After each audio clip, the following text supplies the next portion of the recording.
자, 여러분 반갑습니다. 10과 가나안 정복 오늘 공부하게 될 텐데요.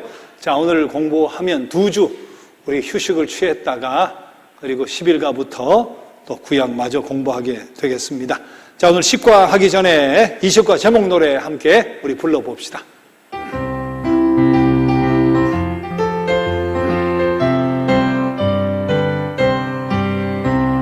천지창조 하나님의 의도 부조화 축복의 선언 약속된 축복에 대한 간절한 꿈 축복을 위한 통일 돌아가는 민족 축복에 대한 보증 감당할 힘 가나안 정복 위협에 대처하는 사사들 블레셋의 위협 통일왕국 축복에 대한 회상 붕괴되는 남북왕국 앞을 바라보며 포로 생활 하나님의 심판 역사 이 시과는 회복. 오늘 프린트물 지도 들어오실 때 가져오셨어요? 네? 아니, 오늘 오신 분들 다 가져가도록 준비가 다 돼 있었죠? 낮 시간에? 근데 왜 지금 또 나누어 드려요? 자, 우리 영상으로 공부하시는 분, 우리 지도가 오늘 나누어졌는데 이 지도는 앞으로 오실 때마다 가져오셔야 돼요. 구약 공부 끝날 때까지. 그때마다 지도 보고 또 보고 할 일이 있기 때문에 오늘 지도를 꼭 가져오시고 영상으로 공부하시는 분 가운데 지도를 못 가져간 분 계시면 필경대 위에 언제든지 오시면 놓여 있어요. 주중에 오시든지 수요일에 오시든지 이 지도를 꼭 가져가시면 좋겠습니다. 자, 우리 예수의 향기 195페이지 우리의 만남은 주님의 은혜라오 하는 찬양을 함께 드려보죠.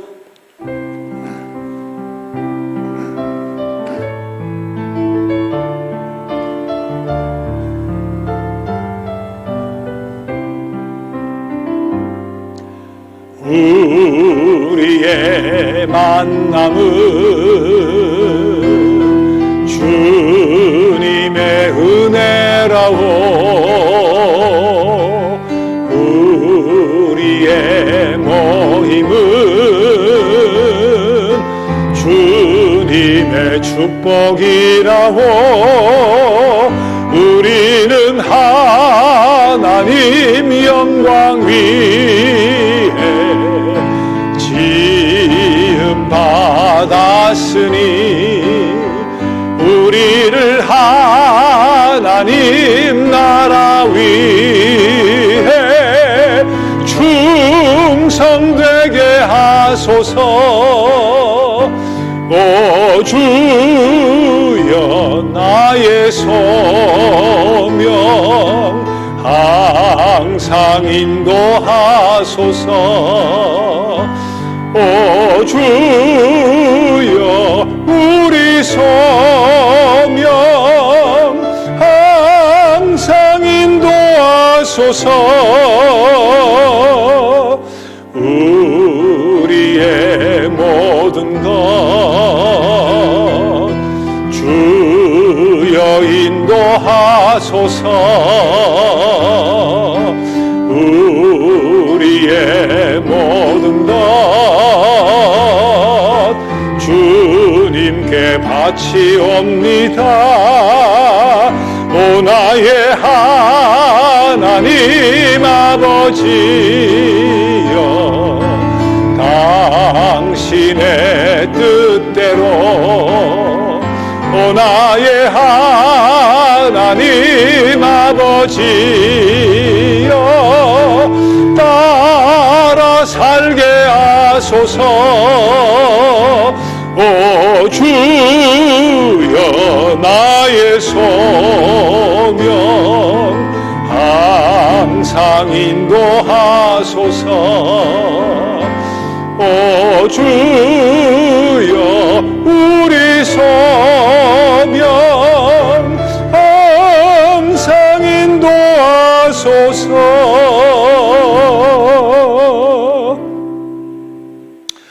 불러보신 적 있어요? 익숙합니까? 익숙하지 않아요? 잘 모르시는 분들 많아요? 이렇게 하시는 분이 많으시네. 이 좋은 찬양을 어떻게 여태 모르고 계세요? 우리의 만남은 주님의 은혜라고 얼마나 좋아요. 자, 잘 모르면 한번 다시 합시다. 어떻게 이 좋은 찬양을 모르고 계세요? 악보를 보시려면 우리 복음성가지 195페이지 있어요. 자, 다시 한번 해봐요.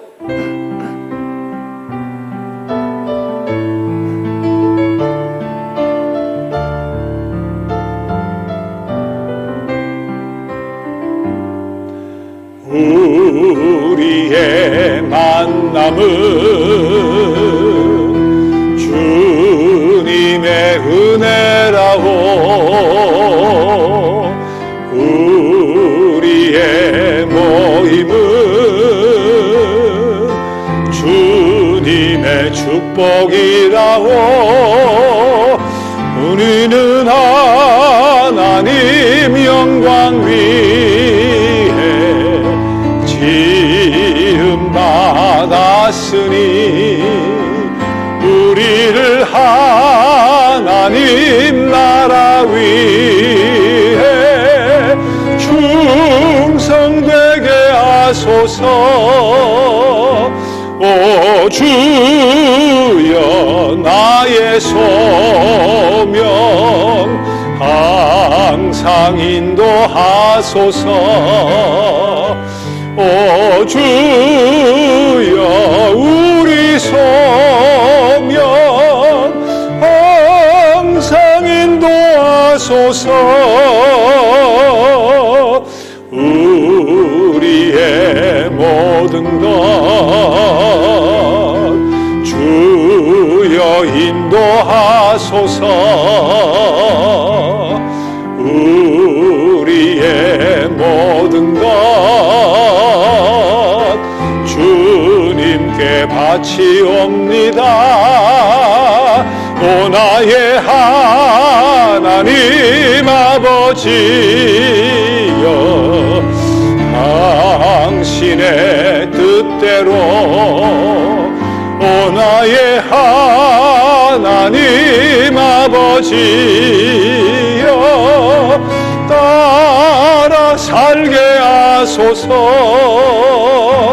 오 주여 나의 소명 항상 인도하소서. 오 주여 우리 소명 항상 인도하소서. 우리의 만남이 주님의 은혜인 줄 압니까? 아세요? 네, 우리의 만남은 주님의 은혜죠. 얼마나 감사해요. 자, 오늘 공부 시작하면서 이면수 안수 집사님 기도해 주심으로 시작하겠습니다. 할렐루야. 우리의 삶과 우리를 인도해 주시는 하나님 아버지 감사합니다. 오늘도 거룩한 날, 주의 날, 주님 전에 나와 하나님의 말씀을 듣고 찬양하며 경배드리게 하심을 감사합니다. 하나님, 저희들을 사랑해 주셔서 정말 성경을 바로 알고 바로 이해하며 우리가 몸된 성경의 말씀대로 삶을 살아갈 수 있게 인도하여 주신 것 감사합니다. 이 시간 베들성서 강의 시간입니다. 정말 성서를 바로 알게 하여 주시고 정말 성서의 뜻이 무엇인지 알게 하여 주시고 그 뜻대로 저희들의 삶 속에 녹아나며 정말 본이 될 수 있는 저희들 삶을 살아갈 수 있는 저희들 되게 도와주시옵소서. 앞에서 이끄시는 이상호 목사님 강건케 하여 주시고 정말 바른 길로 의의 길로 인도하실 때 정말 그 길 따라갈 수 있는 저희 성도님들 되게 도와주시옵소서. 정말 하나님 아버지 이 시간이 귀한 시간인 줄 압니다. 정말 바르게 알고 정말 정확하게 성경을 이해하며 정말 하나님의 뜻이 무엇인지 다시 한번 깨닫게 도와주시옵소서. 우리를 사랑하여 주시고 인도하여 주시는 예수님 이름으로 간절히 기도드리옵나이다. 아멘. 자, 태초에 해봅시다. 시작. 태초에 하나님이 천지를 창조하시니라. 창세기 1장 1절 말씀. 하나님이 자기 형상 곧 하나님의 형상대로 사람을 창조하시되 남자와 여자를 창조하시고. 창세기 1장 27절 말씀. 여호와 하나님이 땅의 흙으로 사람을 지으시고 생기를 그 코에 불어 넣으시니 사람이 생명이 되니라. 창세기 2장 7절 말씀. 내가 너로 여자와 원수가 되게 하고 내 후손도 여자의 후손과 원수가 되게 하리니 여자의 후손은 내 머리를 상하게 할 것이요 너는 그의 발꿈치를 상하게 할 것이니라. 창세기 3장 15절 말씀. 내가 너로 큰 민족을 이루고 내게 복을 주어 내 이름을 창대하게 하리니 너는 복이 될지라. 너를 축복하는 자에게는 내가 복을 내리고 너를 저주하는 자에게는 내가 저주하리니 땅의 모든 족속이 너로 말미암아 복을 얻을 것이라. 창세기 12장 2절 3절 너는 여호와 내 하나님의 성민이라. 내 하나님 여호와께서 지상 만민 중에서 너를 자기 기업의 백성으로 택하셨나니. 신명기 7장 6절 말씀. 십계명 건너가고 내 조상들도 알지 못하던 만나를 광야에서 내게 먹이셨나니 이는 다 너를 낮추시고 너를 시험하사 마침내 내게 복을 주려 하심이었느니라. 신명기 8장 16절 말씀. 이 율법책을 내 입에서 떠나지 말게 하며 주야로 그것을 묵상하여 그 안에 기록된 대로 다 지켜 행하라. 그리하면 내 길이 평탄하게 될 것이며 내가 형통하리라. 여호수아 1장 8절 말씀. 만일 우리가 우리 죄를 자백하면 그는 미쁘시고 의로우사 우리 죄를 사하시며 우리를 모든 불의에서 깨끗하게 하실 것이요. 요한일서 1장 9절 말씀. 내 조상들도부터 다시 한번 해봐요. 자, 이걸 하는데 왜 앞을 안 보고 밑을 보는 분이 계실까요? 이건 암송인데 내 조상들도 시작. 내 조상들도 알지 못하던 만나를 광야에서 내게 먹이셨나니 이는 다 너를 낮추시며 너를 시험하사 마침내 내게 복을 주려 하심이었느니라. 신명기 8장 16절 말. 이 율법책을 내 입에서 떠나지 말게 하며 주야로 그것을 묵상하여 그 안에 기록된 대로 다 지켜 행하라. 그리하면 내 길이 평탄하게 될 것이며 내가 형통하리라. 여호수아 1장 8절 말씀. 만일 우리가 우리 죄를 자백하면 그는 미쁘시고 의로우사 우리 죄를 사하시며 우리를 모든 불의에서 깨끗하게 하실 것이요. 요한일서 1장 9절 말씀.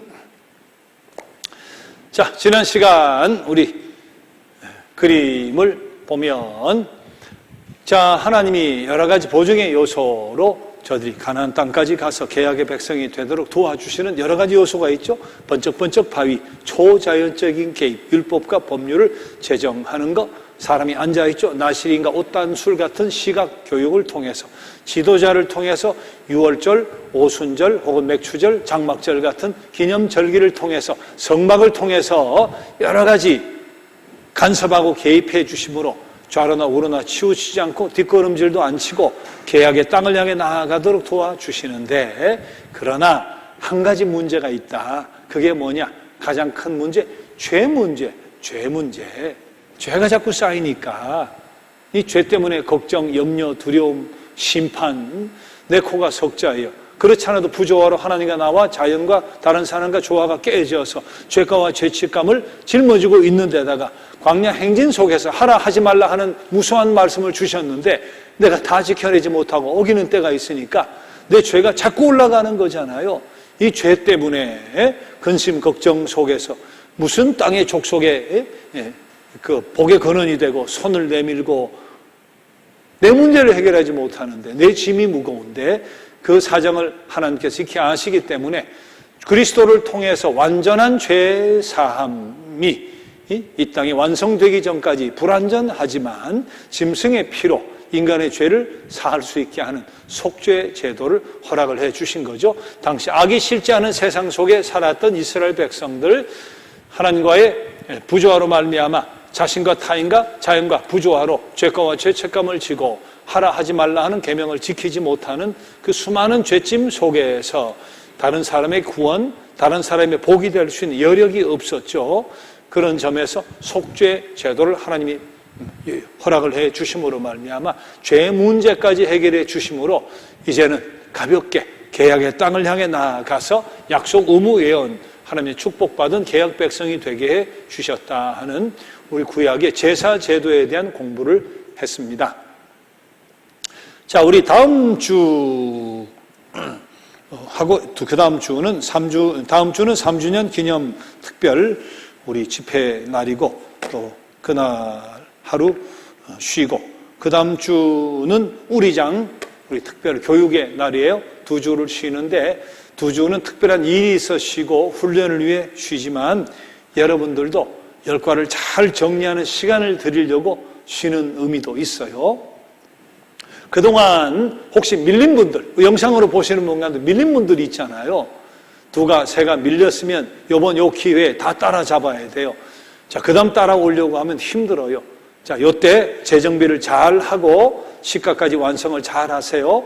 자, 그리고 지금까지 잘 해오신 분들은 2주 동안 숙제가 있습니다. 2주에 걸릴 것도 없고 10분이면 끝날 숙제지만, 자, 숙제가 뭡니까? 구약 1에서 10과 요약이에요. 구약 1에서 10과 요약. 자, 지난번 말씀드린 대로 한 거 한가를 한 줄씩 건너뛰어도 되고 아니면 쭉 이어서 스토리식으로 이어도 되는데, 자, 그건 여러분 자유롭게 하세요. 1과 2가 굳이 그렇게 쓰실 필요 없어요. 쓰고 싶으면 쓰세요. 그러나 1과 2가 쓰실 필요 없이 1과 정리하고 한 줄 띄고 2가 정리하고 한 줄 띄고, 그러나 그리고로 연결하실 것 같으면 뗄 필요도 없고, 자, 이런 방법으로 하시면 돼요. 자, 열과 우리 다시 한번 정리를 해봐요. 하나님이 세상을 창조하셨다. 그런데 선하게 창조하셨고 세상을 창조하는데 인간에게 선물로 주셨다. 그러나 인간에게 선물로 주고 떠나신 것이 아니라 하나님은 지구와 온 인간 만물의 여전히 주인이시다. 그래서 그 소유권을 주장하시고 인간에게는 제한된 범위 안에서 자유를 누리게 하셨고 만물의 영장으로 삼으시고 인간을 당신의 형상을 따라 지으신 뒤에 모든 것을 다스리고 그리고 통치하라고 하셨죠. 자, 그런 인간에게 거시는 하나님의 기대가 4가지가 있죠. 그것은 하나님과 조화를 이루고 살아가고 자신과 조화, 다른 사람과 또 자연과 조화를 이루며 살아가게 되는 거죠. 그렇게 하나님과 조화를 잘 이루고 살아가면 행복하게 돼 있었어요. 나 자신과의 관계에서도 학대하고 자학하고 우울하고 고통 속에 다른 사람과 갈등 속에 전쟁 속에 살아가지 않을 수 있는, 또 자연으로부터 또 공격을 받지 않아도 되는 그런 행복한 평화로운 삶이 가능했던 거죠. 그것을 하나님 4가지 조화를 요구하셨잖아요. 근데 할 수 없는 것을 하라고 한 것이 아니라 당신의 형상을 따라 만드셨기 때문에 인간은 하나님을 바라보고 그리고 하나님께 순복하고 살아가기만 하면 이 4가지 조화는 이룰 수 있었고, 그런 충분한 능력을 하나님이 주시고서 바로 이런 삶을 살아가기를 원하셨습니다. 하지만 인간은 고의적으로 반항하고 불복종해서, 우리 죄를 고의적인 반항과 불복종 그렇게 정의하자고 했죠. 인간이 고의적으로 반항하고 불복종하면서 하나님의 뜻을 알면서도 죄를 짓고 그래서 분리가 이루어집니다. 그 분리는 조화의 파괴로 이루어지죠. 하나님 인간을 추방시킵니다. 하나님의 조화가 깨져요. 그러니까 자동적으로 나 자신과 다른 사람과 자연과의 모든 조화도 다 깨져버려요. 고통, 시련, 싸움, 전쟁, 위협, 환경 오염부터 그런 불행이 인간에게 닥쳐오게 된 것이 바로 그 조화의 깨어짐으로부터 일어난 현상이죠. 인간은 그렇게 파멸되고 끝장날 수밖에 없었지만, 그러나 하나님은 내가 어찌 너를 버리겠느냐 하시면서 창세기 3장 15절에서 메시아 예언을 주십니다.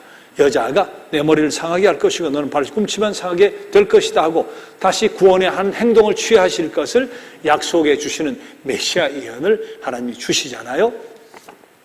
자, 하나님은 당신의 그 선언을 이루기 위해서 사람을 통해 일을 하시는데 그 사람으로 아브라함을 선택하셨어요. 왜 아브라함일까? 아브라함이 완벽해서는 아니죠. 아내와의 관계 속에서 누이나 속이기를 2번이나 하고, 자, 그런 과정 속에서 완벽한 것은 아니지만 아마 영적인 안테나가 그래도 남다르지 않았을까? 우리는 그런 축축을 해볼 뿐인데, 자, 중요한 것은 하나님 아브라함에게 나타나셔서 일방적인 계약을 맺으세요. 횡적인 계약이 아니라 종적인 일방적인 계약. 그것이 뭡니까? 내가 내게 복을 준다. 무조건적으로 복을 준다는 거예요. 그 복은 크게 두 가지죠. 그것은 바로 땅에 대한 복과 민족에 대한 복이잖아요. 자, 그러나 복을 주신 하나님은 그에게 약속과 더불어 의무를 주시죠. 의무는 뭡니까? 너는 복이 되어야 한다. 복의 근원이 되어야 한다.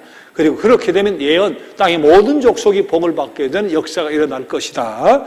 약속, 자신의 몸, 의무, 지구, 예언. 이것을 우리는 계약이라고 하죠. 약속, 의무, 예언으로 구성된 계약, 일방적인 계약을 하나님 아브라함에게 나타나셔서 맺으세요. 자, 그랬더니 아브라함과 그의 후손들은 꿈이 생겼어요. 왜? 복을 주리라 하셨으니까. 어떤 꿈이 생겼습니까? 자, 민족과 땅에 대한 꿈이 생기게 되는 거예요. 그런 꿈을 가진 저들을 하나님은 성별을 시키기 시작합니다. 어떤 성별? 일단은 종족끼리 혼인을 하도록 하는 거죠. 이방 종교, 이방 풍습, 우상이 들어오지 못하기 위한 그런 방편으로서 종족 간의 성별을 요구하세요. 그리고 종족 안에서도 동족 내에서의 성별이 있죠. 자, 롯이 아니라 아브라함, 에서가 아니라 야곱, 그런 동족 내에서 성별을 통해 결국은 유다의 지파 다윗으로 예수 그리스도가 오시게, 메시아가 오시게 되는 종족적인 동족 내에서의 성별과 더불어서 고센 땅에서 애굽의 수도에서 멀리 떨어져서 그런 영향이 미치지 않을 수 있는 정치적인 종교적인 영향이 미치지 않는 고센 땅에서 저들이 살아가도록 지리적으로 성별해서 번성하게 해 가시죠. 자, 그러나 저들이 그런 꿈을 가지고 성별되었다고 해도 하나가 되지 않으면 힘이 없고 계약의 백성으로 하나님의 뜻을 이룰 수가 없으니까, 모래알 같아서는 하나님의 약속을, 계약을 이룰 수가 없으니까 하나님 저들을 통합시키기 위해서 꿈이라고 하는 것과 성별이라고 하는 두 가지 이미 저들에게 주셨죠. 꿈으로 하나가 되게, 성별, 선민이다 하나가 되게, 그 다음 할례로 하나가 되게, 때로는 적당한 고난을 통해 하나가 되게, 마지막 우리는 율법 가진 민족이야 하는 자긍심을 가지고 율법의 백성으로 하나가 되도록 통일을 시키세요. 자, 드디어 저들이 돌아가게 되죠. 통합된 저들이 돌아가는 과정 속에서 위기가 옵니다. 물 먹는 것부터 전쟁으로부터 많은 위기가 오는데 하나님은 앞서가시면서 무슨 위기가 있는지 다 아시기 때문에 미리 막아주시면 되는데 때로는 그 위기가 그냥 닥쳐오도록 내버려 두세요. 그 이유가 무엇일까? 그것은 그때 우리가 의지할 분은 하나님 한 분밖에 없다 하는 것을 훈련하시기 위해서 때로는 위기를 내버려 두시기도 하시면서 훈련을 시키죠. 자, 그리고 조직이 정비되지 않으면 200만 명이나 되는 사람이 움직일 수가 없으니까, 자, 조직의 확대가 되어지는 과정 속에 백부장, 천부장 같은 제도도 생기고, 텐트를 치는 방식, 행진하는 방식, 나팔을 불면 그것이 무슨 신호인가 하는 여러 가지 조직적인 체계를 갖추게 하십니다. 그리고 율법과 또 법령들을 주시기 하죠. 10개면 가지고 이들이 살아갈 수가 없잖아요. 법이라고 하는 것이 공평하게 적용이 되어야만 저들이 바르게 판단을 받을 수 있기 때문에 율법과 법률을 제정합니다. 근데 이때 한 가지 막대기는 우리가 혹독한 훈련, 엄격한 훈련을 기억하자 그랬어요. 초창기 요때 보면 정말 성서의 앞부분에 보면 그때 정말 하나님이 이렇게까지 무서운가, 진노하신 하나님의 모습을 보게 되는데, 그것은 구약의 하나님은 진노하시고 신경질이 높으시고 그런 분이시기 때문이 아니라 이때는 430년 노예 생활을 하던 사람을 불러내어서 때를 벗기는 과정인데 뒷걸음질을 치거나 또 거기서 무산이 되어버리면 당신의 계약 자체가 무산이 되어버리기 때문에 이때는 아주 혹독하게 엄격하게 훈련시켰다 하는 것을 우리는 기억을 할 필요가 있죠. 자, 저들이 가나안 땅까지 가서 계약의 백성이 되기까지 길을 걸어가는 도중에 도와주신 여러 가지 사건이 있어요. 그것을 우리 보증이라고 하자. 하나님 끝까지 가도록 끝까지 보증해 주시기 위해서 초자연적인 개입으로부터 율법으로부터 또 나시린과 옷단술 같은 시각적인 교육을 통해 지도자를 통해 기념잔치를 통해 그리고 성막을 통해 하나님 끝까지 그 길을 실패 없이 가도록 이렇게 간섭하시고 개입해 주셨죠. 그리고 그곳은 거룩한 땅이다 하고 그 땅을 거룩하게 사용해야 될 것을 미리 말씀해 주셨습니다. 자, 그러나 한 가지 문제가 있죠. 수많은 것으로 간섭하시고 개입해 주시고 보증해 주시지만, 그래서 큰 힘이 되지만 한 가지 미진한 것이 있었다. 그것이 바로 죄 문제다. 저들이 죄 문제를 해결하지 않는 한 두려움 속에서 저들이 떨 수밖에 없을 뿐만 아니라 죄 문제를 해결하지 않는 한 남을 돌아봐 줄 수 있는 여력이 생기지가 않죠. 그 사실을 아시는 하나님께서 속죄 제도, 주님 오시기 전까지 비록 불완전하지만 그리스도를 통해 완성하시기까지 바로 짐승을 통한 속죄 제도를 허락해 주셔서 죄 문제를 해결하게 해 주셨다. 자, 거기까지가 우리 공부하게 된 것이고, 자, 오늘 공부하게 되는 것은 드디어 그들이 가나안 땅에 정착해가는 과정, 여호수아까지 창출렘인 신여까지 우리 공부를 하시는 거예요. 자, 오늘 공부 시작을 하겠습니다. 자, 먼저 숙제 11번 가져오라고 했잖아요. 숙제 11번을 통해서 우리 지난 시간 정리를 한번 해봅시다. 숙제 11번 기억. 이스라엘은 선민이라는 사실 때문에 죄의 공격을 면할 수 있었습니까? 아니죠. 선민이라도 악의 위협 속에서 살아갈 수밖에 없는 것이니까, 악은 현실이니까, 그러니까 제사 제도를 마련해 주신 거죠. 공격 면할 수 없죠. 죄에서 벗어날 방법이 없었죠. 자, 두 번째, 레위기에는 하나님 이스라엘의 죄과와 죄책감에 대하여 깊은 관심을 가지신 증거가 있습니까? 예, 레위기 제사법. 그래서 제사법을 마련해 주시는 거죠. 죄 문제에 대해서 깊은 관심을 가지고 계셨구나 하는 증거가 레위기 제사법이다. 선민에게서 죄의 짐을 벗겨 주시려는 것이었죠. 세 번째, 죄의 용서와 복의 근원이 될 수 있는 이스라엘의 능력 사이에 어떤 관련성이 있습니까? 그렇죠. 죄 용서받지 못하면 복의 근원이 될 능력이 안 생긴다 그 말이에요. 환자가 환자를 돌볼 수 없잖아요. 환자가 환자를 돌보는 게 힘들잖아요. 마찬가지 복의 근원이 되려면 죄 사함을 통한 하나님과의 건강한 관계가 이루어져야 남을 돌볼 수 있다. 그런 의미에서 죄 용서와 복의 근원이 되는 이스라엘 능력 사이에는 아주 밀접한 관계가 있을 수밖에 없죠. 속죄할 때 제물은 회막에 가져와서 된다 하는 뜻은 어떤 뜻일까요? 그랬어요. 회막은 성막, 장막, 법막, 자, 그것이 이제 회막이잖아요. 자, 장막, 성막에 가져와야 된다. 아이고, 죄 용서 받으려고 가져오려고 하면 어떤 사람 일주일 걸려요. 돌아가면 또 일주일, 보름 걸려요. 어떤 사람 10일 걸려서 오면 가는데 20일 걸려요. 집안이 마비예요. 농사 마비예요. 자, 그러면 하나님 편의를 좀 봐주시면 좋은데, 네 앞마당에서 정성껏 잘해라 그러면 좋은데, 하나님 이것만큼은 양보를 안 하셨어요. 성막에 와야 된다. 예루살렘에 나중에 성전이, 예루살렘 성전이 하나밖에 없는 여기 와야 된다. 거기서 죄를 속해야 된다 하신 이유가 무엇일까? 얼마나 사람이 불편해요. 첫째는 속죄는 하나님이 하시는 것이다 하는 것을 알려주시려고 하는 그런 의미가 있죠. 속죄는 하나님이 하는 것이다. 하나님이 하는 것이다. 자, 또 하나, 경솔하게 행하지 않게 하기 위해서라는 이유를 우린 알아야 돼요. 처음 할 때는 정성껏 하다가 그 다음 경솔하게 됩니다. 아무렇게나 됩니다. 사람은 그렇게 되게 돼 있어요. 그래서 제가 영상 예배를 오래 보는 거 절대로 그것은 신앙 유지에 도움이 안 된다 하는 말씀을 드렸잖아요. 처음에 정성껏 이런 일이 세상에 하고 잘 드리다가 전화 오면 받고, 빨래 돌렸다가 배고프면 빵 먹어가며 라면도 먹으면서 나중에 귀찮으면 다 잘라먹고 설교만 듣고, 그 예배 드리는 거 아니에요. 설교 듣는 거지. 예배는 절로 날아가요. 사람이 그렇게 되게 돼 있어요. 작심삼일이에요. 그래서 그걸 아시니까 죄 용서, 아니 이것만큼은 회막에 와서 마찬가지 예배도 그렇고요. 하나님의 전에 와서 드려야 돼요. 그래 신앙이 유지가 되고 은혜가 되고 성숙이 돼요. 자, 그런 차원에서 속죄의 제물은 회막에 꼭 가져와서 속죄 받아야 된다 하신 의미가 거기 있을 것이다. 우리 그렇게 추측을 해볼 수가 있죠. 자, 미영, 레위기 17장과 신명기 12장은 피에 대한 거죠. 육체의 생명은 피에 있다. 피는 생명이니 먹지 말아라. 피가 싹 흐르니까 짐승이 죽어요. 피가 싹 흐르니까 사람이 죽어요.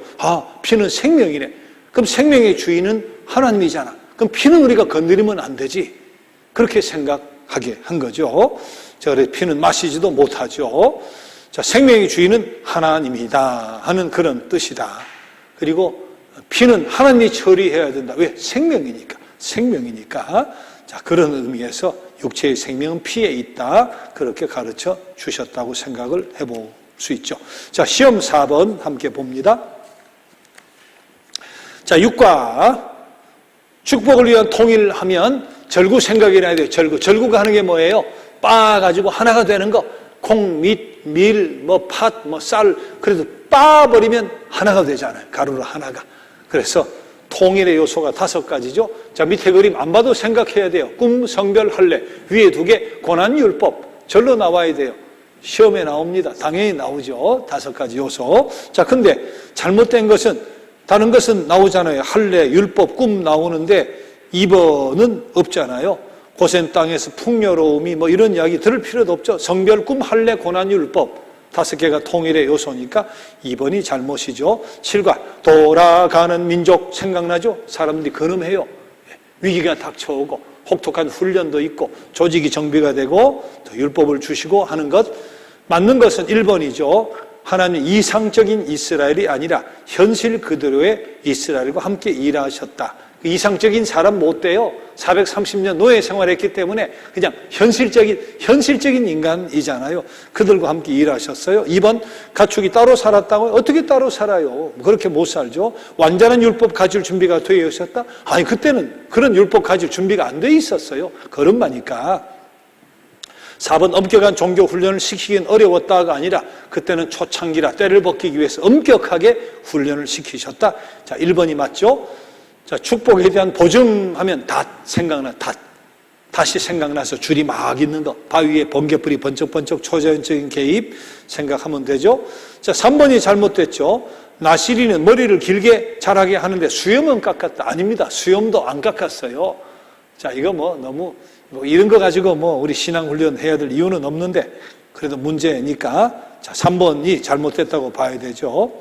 자, 감당할 힘, 제사, 제도. 자, 1번이 왜 잘못됐을까요? 3중에 부조화가 아니죠. 부조화는 4중에 부조화잖아요. 이게 뭐가 빠졌어요? 나 자신과의 관계가 빠졌잖아요. 하나님, 나, 타인, 자연 4중인데 3중에 부조화라 했으니까 잘못된 것이고, 2번째, 죄에 대한 심판의 선언이 속죄의 중심에 있었다. 속죄의 중심에는 뭐가 있겠어요? 속죄의 중심에는 용서가 있는 거지. 용서. 심판이 아니라, 속죄의 중심은 심판이 아니라 용서. 그래, 용서라야 맞겠죠. 이스라엘은 선민이었기에 악의 세로부터 벗어날 수 있었다. 어떻게 벗어나요? 악이 싫지 않은 세계 속에 살았는데 못 벗어나죠. 못 벗어나니까 속죄의 제도를 주신 거니까. 4번이 답이죠. 이스라엘은 악이 싫지 않은 세계 속에 살았습니다. 답은 4번. 자, 5가 멍에 그림이 든 유봉 하면 절구 받는 거. 멍에는 뭐예요? 고난을 통한 통일. 통일의 5가지. 꿈, 성별, 할례, 고난, 율법. 그 중에 멍에는 고난을 상징하는 거잖아요. 멍에 나오면 고난을 통한 통일을 그렇게 하면 되겠죠. 절구와 유봉은 뭐예요?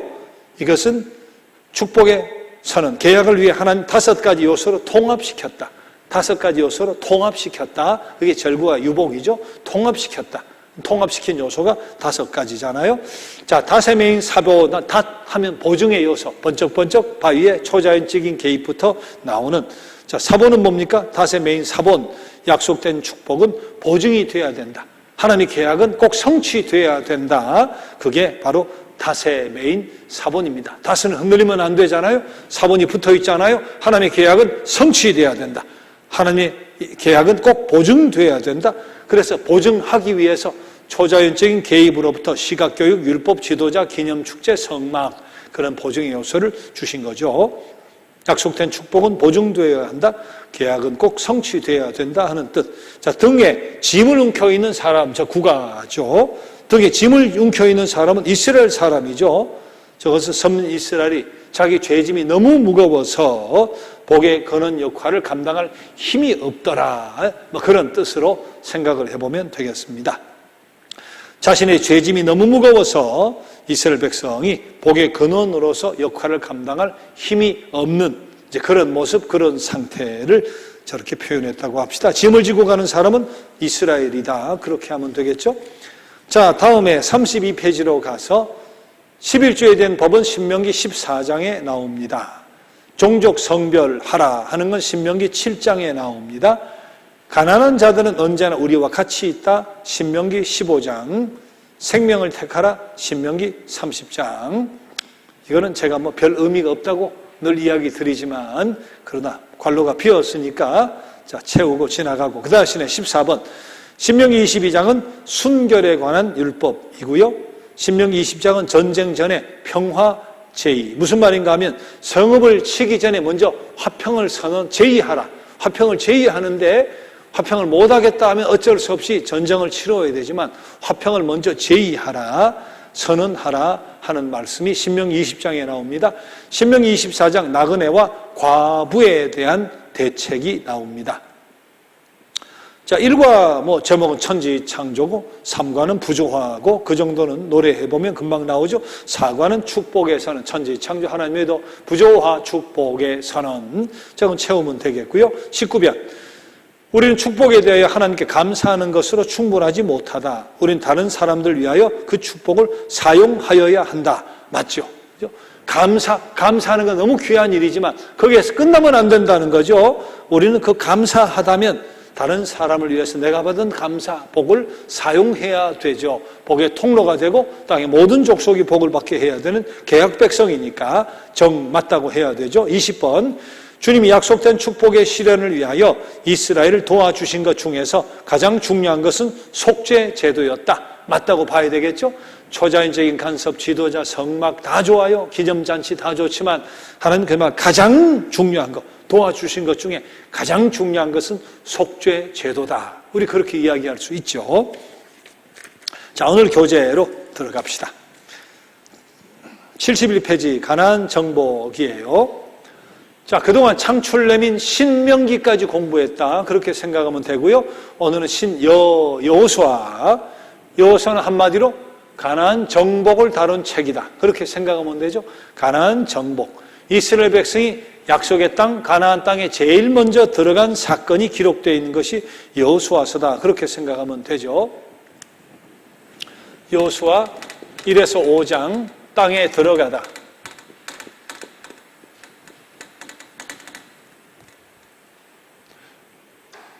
1장에서 5장 땅에 들어가다. 6에서 12장 땅을 정복하다.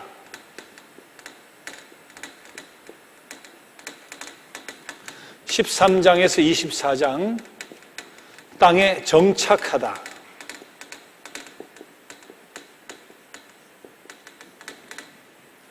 여호수아서는 24장까지 있는데요. 24장 마지막은 여호수아의 아주 간곡한 나와 내 집은 여호와를 섬기겠노라 하는 선언으로 끝나게 되는데 여호수아서는 24장이지만 내용은 딱 3개로 나누어져요. 땅에 들어가요. 6장부터 12장까지 여리고성 싸움으로부터 땅을 정복하는 이야기예요. 13에서 24장은 땅을 배분하고 정착해가는 이야기예요. 자, 왜 하나님은 남의 땅을 정복하게 하셨을까? 사람들이 살고 있는데 그것도 이미 살고 있는데 말이죠. 근데 분명한 해답은 성경에서 찾을 수는 없죠. 성경 보면 신명기 18장 같은 때 저들이 가증한 행위를 하고 있다. 본받지 말아라. 자식을 불 가운데 막 지나가게 만들고 점쟁이 요술 무당들이 넘쳐나고 그렇게 이야기를 하셨지만 그러나 그때 가나안 땅만 그러겠어요? 다른 데도 뭐 마찬가지였을 텐데 왜 하필이면 곧 땅을 약속의 땅이라고 했을까? 그 참 알 수가 없는 일이에요. 자, 이런 것은 어떻게 하라고 했어요? 메모를 잘 해놓았다가 수위에는 주머니가 없지만 주머니를 꼭 만들어가지고 거기에다가 넣어달라고 부탁을 하고 유언을 했다가 하나님 앞에 가면 찾아가지고 물어봐야 된다. 하나님 왜 그 땅이 약속의 땅이고 그 땅에 들어가라고 했습니까? 거기 이미 살고 있는 사람도 있는데 지금도 가자지고 공격하고 싸우고 지금 전면전 앞에 와 있잖아요. 이게 바로 그 땅 따먹기 싸움 아니에요. 내가 살았다, 너가 살았다, 우리가 살았다 하다가 지금까지 계속되어서 이번에 또 아주 참 큰 아픈 역사인데 자, 언제까지 저렇게 될 것인지 참 가슴 아픈 이야기예요. 애들이 죽고 뭐 파괴가 되고 빌딩이 무너지고 탱크가 들어가고 비행기가 뜨고 말이죠. 오늘까지 계속되는, 왜 하필이면 그 땅이었습니까? 참 물어보고 싶은데, 그냥 사람 없는 시나이 반도 같은 데는 사람 안 살아요. 시내산이 지나가는 지금도 사람 안 살아요. 탱크 비행기 떨어진 거 그냥 있어요. 거기다가 기적적으로 물 착 흐르게 하고 말이죠. 착 살아라 했으면 싸움도 없고 좋은데 왜 하필 거기에 들어가게 하셨을까? 참 알 수 없는 일인데 정말 꼭 가서 물어봐야 될 일입니다. 1967년 중동전쟁 이후 지금까지 오늘까지 크고 작은 전쟁이 계속되고 있는 아픈 현실이잖아요. 자, 교재에 보면 갈렙 민중 여호수아하고 이야기가 나옵니다. 이건 잘 알죠? 가데스 바네아에서 40년 전, 정확하게는 잘 몰라요. 아마 38년 몇 개월 전이 될 텐데요. 40년 광야 생활이 시작된 것이 언젠가 하는 것을 정확하게 알기는 참 힘들어요. 근데 성경에 이렇게 보면 저도 6월절에 떠난 것은 틀림이 없잖아요. 6월절이 광복절이잖아요. 6월절. 그런데 민수기 10장 11절 보면 둘째 해 둘째 달 20날에 시내 광야를 떠났다, 뭐 이런 이야기가 있단 말이에요. 둘째 해 둘째 달 20날에 했으니까 이스라엘이 우리처럼 계산해서 작년 12월 올 5월 해도 이게 2년이 되는 거예요. 그렇게 계산하니까. 그러면 적어도 가데스 바네아에서 40년 돈 것은 40년에서 한 1년 정도 빠질까? 1년 몇 개월이 빠질까? 그 정확하게 알 수는 없는데 어쨌든 근 40년 가까이 한 38, 9년을 가데스 바네아 사건으로 말미암아 저들 뺑뺑이를 돌다가 2세대들만 가나안 땅에 들어가는 거잖아요. 자, 그때 40년 그렇게 방황하게 된 이유가 뭡니까? 바로 이 이야기죠. 여호수아와 갈렙은 그 땅을 취하자 능히 이리기리라. 우리 메뚜기 때 같아서 하고 모세를 그냥 돌로 치고 지도자를 세워서 돌아가자 하는 그런 상황 속에서 저들이 어느 때까지 너희가 나를 멸시하려느냐 하고 40년 광야 생활을 통해 1세대는 여호수아와 갈렙을 제외하고 다 죽고 광야에서 태어난 2세대들만 가나안 땅에 들어가게 되죠. 가데스 바네아에서의 교훈 우리가 기억해야 될 필요가 있어요.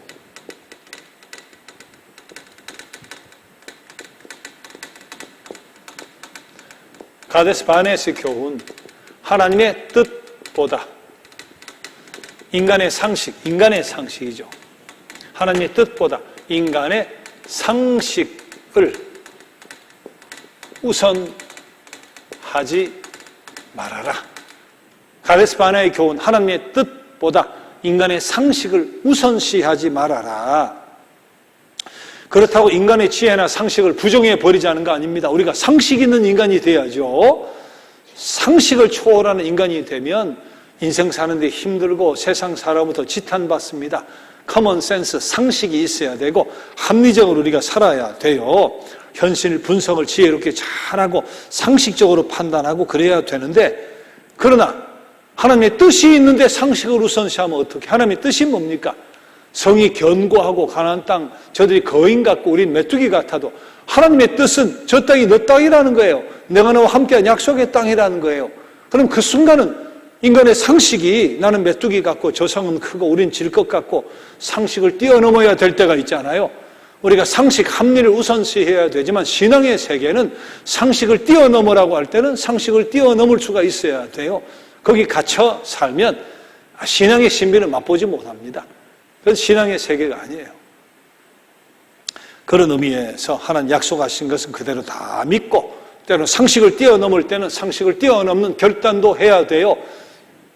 자, 우리 이 성전 다음 주면 성전 입당 3년 우리 잔치를 하게 되는데 이거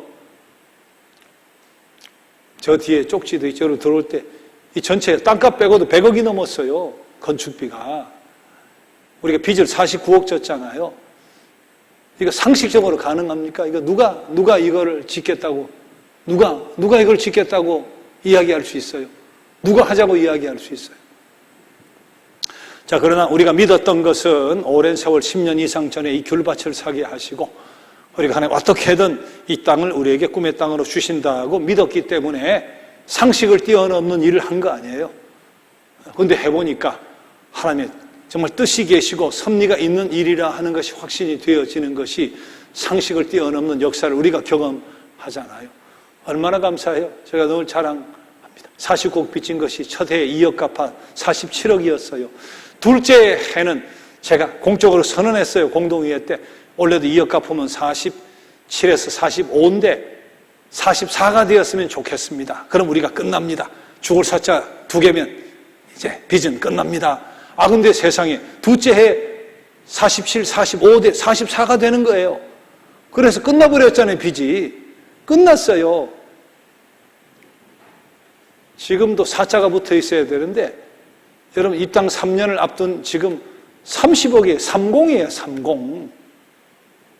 우리가 할 일 다 하고 그 어느 해보다도 여러분 여기 들어와 3년 정말 그 어떤 과거와 비교할 수 없는 선교 봉사 끊임없이 했잖아요. 다음 주에 우리 여기 보건소 직원 제주시까지 방역 담당 항만공항까지 1000명이에요. 1000명. 1000명 10,000원이면 10,000,000원이에요. 20,000원짜리 싸면 20,000,000원이에요. 그 우리 1000개 박스 싸요. 다음 주 만나서 봉사하셔야 돼요. 1000개 싸고 가야 돼요. 월요일날 전달할 텐데. 우리 그동안 이런 일 열심히 해왔잖아요. 그런데 누르고 흔들어 넘치도록 하는 게 47, 44 되더니 30이 됐다니까요. 아, 신비예요, 신비. 상식을 뛰어넘는. 그래서 하나님의 뜻보다 인간의 상식을 우선시하면 안 될 때가 있어요. 그때는 과감하게 결단을 해야 된다. 상식과 합리를 우선하며 살아야 되지만 그러나 하나님의 뜻보다 인간의 상식을 늘 우선해서는 안 되잖아요. 이들이 그거 하다가 40년 뺑뺑이 돈 거예요. 그거 하다가 상식적으로 우리는 못합니다 하다가 여호수아와 갈렙만 하나님의 뜻을 우선하던 두 사람만 가나안 땅에 들어간 거잖아요. 자, 다른 말로 표현하면 하나님보다 세상을 우선시해서는 안 된다. 하나님보다 세상을 우선시해서는 안 된다. 세상을 크게 보아서는 안 된다. 세상을 크게 보아서는. 같은 말이 되겠지만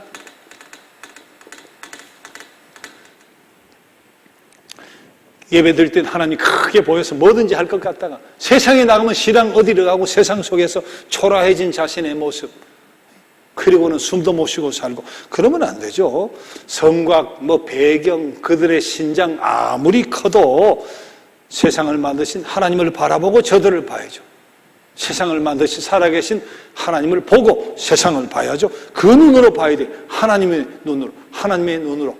그러면 우리가 두려워할 필요 없어요. 겁낼 필요 없어요. 세상보다 더 큰 하나님이 계시니까 그게 신앙이에요. 세 번째,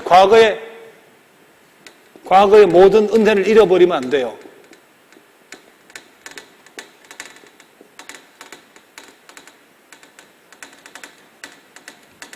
과거의 모든 은혜를 잃어버리지 말아야 된다. 여러분 여기까지 올 때까지 저들이 받은 은혜가 어떤 은혜인데요. 430년 종살이 하다가 10가지 재앙, 홍해가 갈라졌어요. 만나가 떨어져요. 메추리가 떨어져요. 바위로 치면 물이 콸콸 나와요. 싸우면 연전연승해요. 태양도 그냥 하늘에 머물러 있게 되는 때가 생기고 말이죠.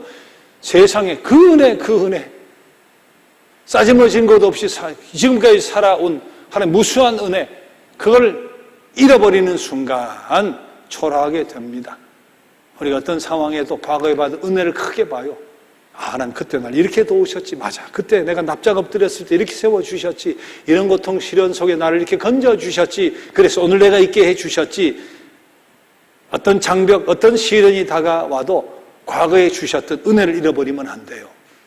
그걸 새까맣게 잃어버리면 그 다음 약해져요. 힘도 없어지고 나는 할 수 없다. 그렇게 되잖아요. 하나님 뜻보다 사람의 상식을 우선시해서는 안 된다.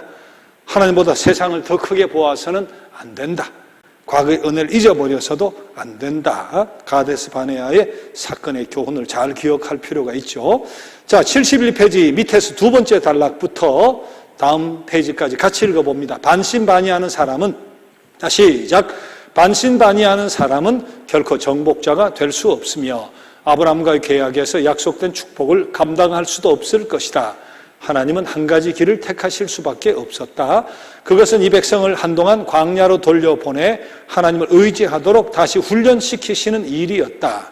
40년 동안의 광야 생활로 훈련은 다 끝났다. 광야의 엄격한 생활에서 훈련을 받은 새 세대는 전혀 다른 사람들이었다. 이집트는 이스라엘의 피에서 완전히 씻겨져 버렸다. 불신하던 그들이 어린아이처럼 주님을 의지하게 되었다. 잘 훈련된 백성은 아무 때라도 그 운명을 전능하신 하나님의 손에 맡길 각오가 되어 있었다. 이스라엘은 준비가 된 것이다. 자, 가나안 땅에 들어가는데 광야에 태어난 이 세대들은 불평불만하다가 헤매다가 죽은 1세대하고 완전히 달랐어요. 자, 가나안 땅에 정탐을 보냅니다. 못해요 하다가 40년 저 고통을 당하게 됐는데 두 정탐꾼을 보내요. 여리고성에 보냅니다. 그들이 어디에 갑니까? 기생 라합의 집에 들어가잖아요. 거기서 대화를 막 하다가 거기서 진실로 여호와께서 이 성을 우리에게 주셨다 하고 보고를 해요. 달라요. 그 사람 메뚜기 같고 성벽은 어떻고 여리고성을 보니까 뭐 안팎으로 이중으로 되어 있고 우린 못합니다. 그렇게 안 해요. 진실로 여호와께서 그 온 땅을 우리에게 주셨습니다. 여호수아 2장 22절 저들의 보고가 달라요. 출애굽 2세대의 신앙은 과거와 정반대다. 여리고성 점령할 때도 마찬가지잖아요.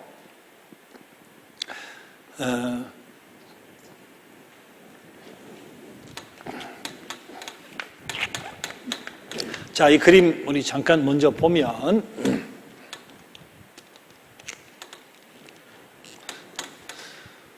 자, 이스라엘 백성들이 이렇게 길을 걸어오는데 자, 뭐 요쯤이라고 생각합시다. 요게쯤. 이렇게 직선으로 오면 빠르잖아요. 이렇게 일직선으로 오면 빠르잖아요. 근데 이렇게 돌아와요. 돌아오는 것은 요게 이스라엘하고 무슨 연관이 있는 두 족속이 있었어요. 그 족속이 바로 에서와 롯의 후손인 에돔과 모압입니다. 에서의 후손이 에돔이죠. 롯의 후손 중에 모압이 있어요. 모압과 암몬이 있잖아요. 저들이 저기 살아요. 근데 저들과 그래도 보고 조상이 올라가면 피로 연결이 되니까 모압하고 또 에돔 족속은 싸우질 않고 이렇게 돌아서 가도록 하셨는데 자, 그런데 저기에 아모리 족속 시혼, 바산왕 옥, 시혼과 옥 두 왕이 칼에 이렇게 꽂혀 있죠. 이것도 싸우려고 하질 않았어요. 이렇게 돌아서 가다가 여기가 나오니까 가나안 땅이 목적지니까 모압과 에돔을 돌아서 요 민족에게 시온과 옥에게 우리는 여기에 그냥 지나만 가겠다고 지나만 가게 해달라고 부탁을 했는데 저들이 안 들어주는 거예요. 자, 그래서 어쩔 수가 없죠. 건너가야 되니까. 그래서 첫 번째 전쟁이 일어납니다. 가나안 땅은 아니고 가나안 땅 들어가기 전에 그래서 저들과의 전투 속에서 전초 기지 지나가는 땅을 확보하는 바람에 가나안 땅 가기 전에 시온과 바산왕 옥과 전쟁을 일으키게 되죠. 자, 우리 신명기 4에서 34장은 한 제일 밑에 회고와 유언입니다. 신명기는 모세의 회고와 유언이에요. 그리고 마지막은 비스가 산에서 모세가 죽는 거예요.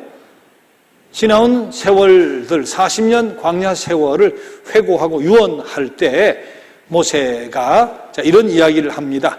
자, 두 번째 줄 신명기 4에서 43장은 하는 곡의 두 번째 줄 모세는 백성과 함께 축복을 얻은 길을 재검토했다. 자, 그 다음 같이 읽어봐요. 시작. 모세는 이스라엘 사람들 앞에 서서 그들의 역사와 교훈, 미래의 도전에 오는 것, 그리고 약속된 축복 등을 확인했다. 그는 이스라엘의 율법을 되풀이하여 역설했다.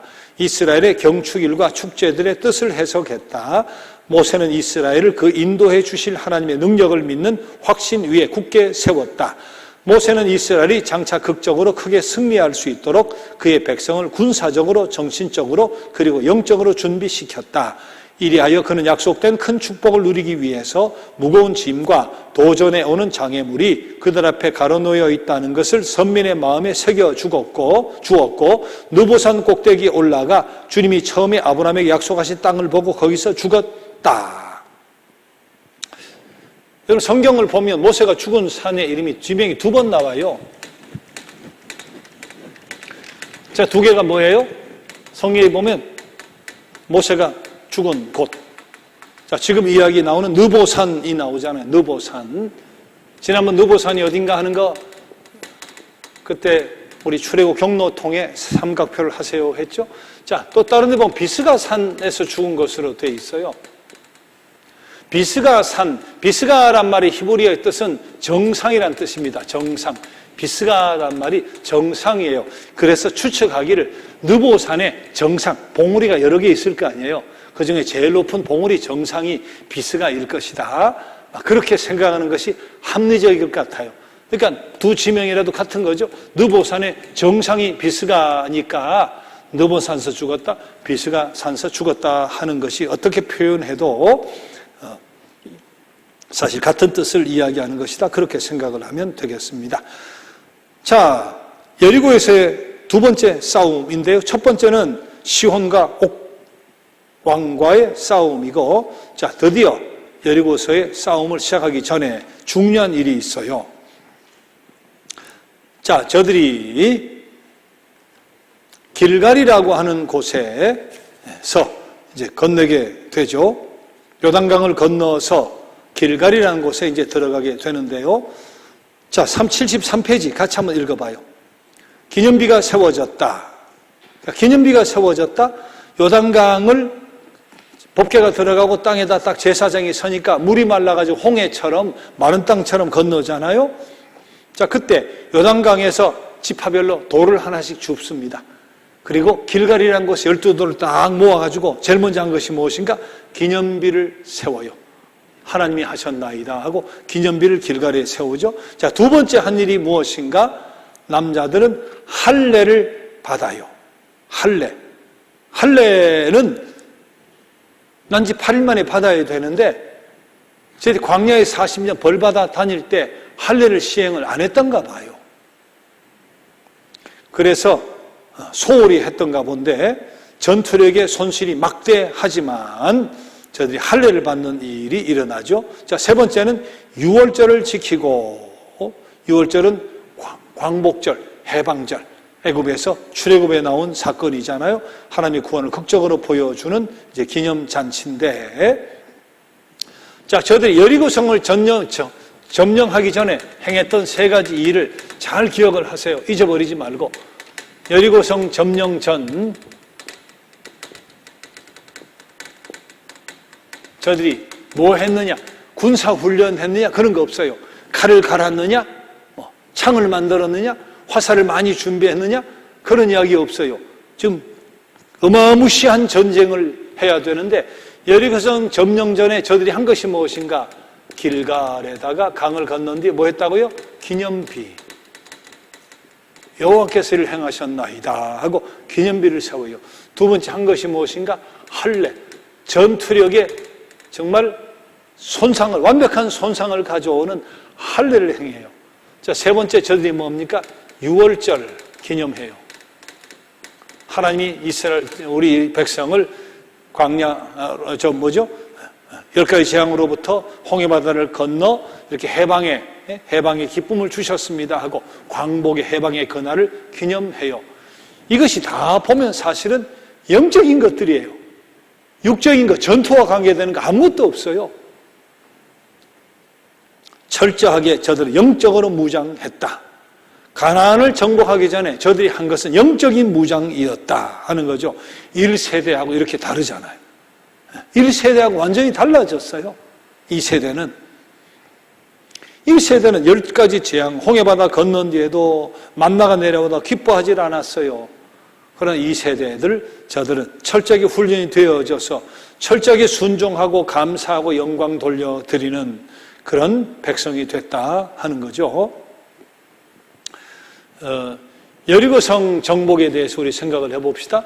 자, 시온과 오강국을 무너뜨리고 첫 번째가 여리고성, 두 번째가 아이성이죠. 가나안에 들어가 여리고성, 아이성을 차례대로 정복하게 되는데 여리고성에 대해서 고고학적으로 연구한 사람 가운데 여리고성의 존